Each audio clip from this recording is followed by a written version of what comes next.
Quand je pense nature, moi je pense au mot naissance. Je pense que ça vient de là. C'est ce qui est né qui doit grandir. Je crois que c'est ça que ça veut dire au départ. Naturus, ça veut être ça. Ça vient du mot naissance, naître. Et donc ça me dit quelque chose profondément de la nature. C'est ce qui est en germe qui doit grandir.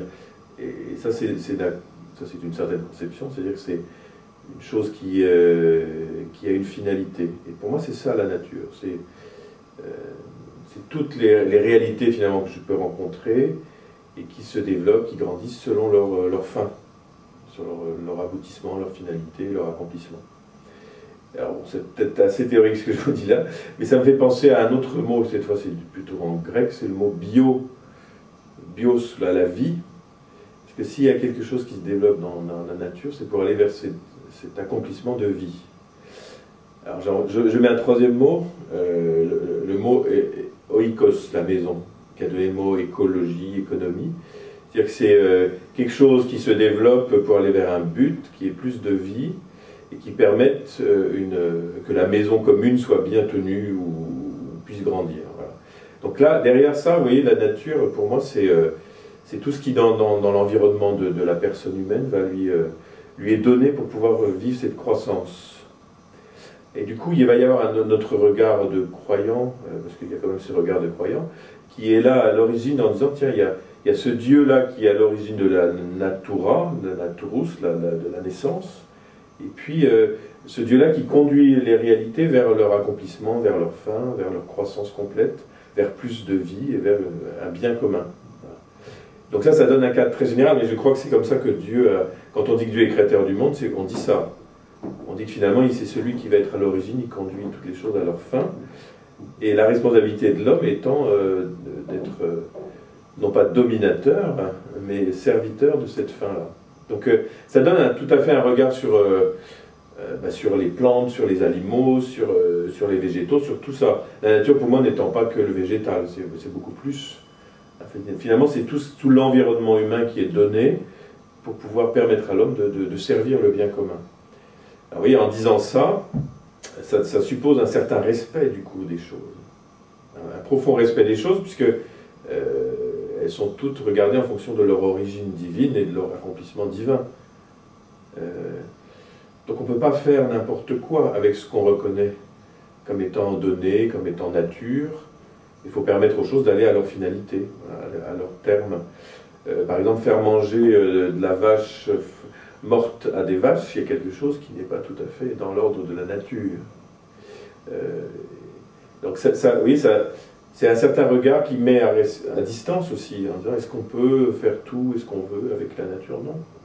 Il faut lui permettre d'aller à son terme, et non pas de jouer les apprentis sorciers, disant tiens, si on fait...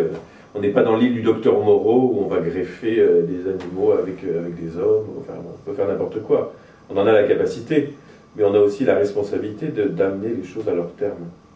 Donc voilà, il y a cette conception-là qui invite à un grand respect et qui, je pense, est sans cesse redécouvert par la société contemporaine, par l'Église aussi, et qui donne un cadre éthique aussi aux recherches, qui les conduit qui leur donne une belle direction d'ailleurs. Ce n'est pas une direction qui va castrer la recherche, mais qui va lui dire qu'elle est bien faite pour aller vers plus de vie et plus de bien commun. Vous voyez, ça nous donne des repères très intéressants, même dans la manière de vivre l'économie, de vivre la production. Voilà, c'est ça que m'inspire le mot de la nature. Et puis, la finalité dernière de la nature, c'est que toute chose puisse rendre grâce à Dieu, gloire à Dieu. C'est de voir finalement que cette nature que Dieu offre à l'homme, elle est aussi un peu quelque part son miroir, le miroir de Dieu sur la terre.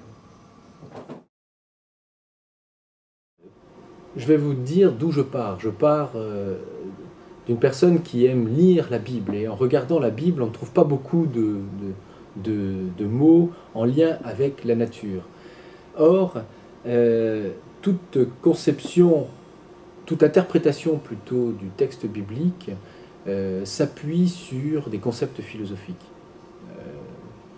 Saint Augustin s'appuyait sur le néoplatonisme, saint Thomas d'Aquin s'appuyait sur Aristote. Aujourd'hui, on s'appuie beaucoup plus sur une veine existentialiste avec Kierkegaard et d'autres penseurs comme ça. Donc lorsqu'on me dit nature, automatiquement je pense plutôt philosophie. La différenciation que l'on peut faire entre la nature et la culture.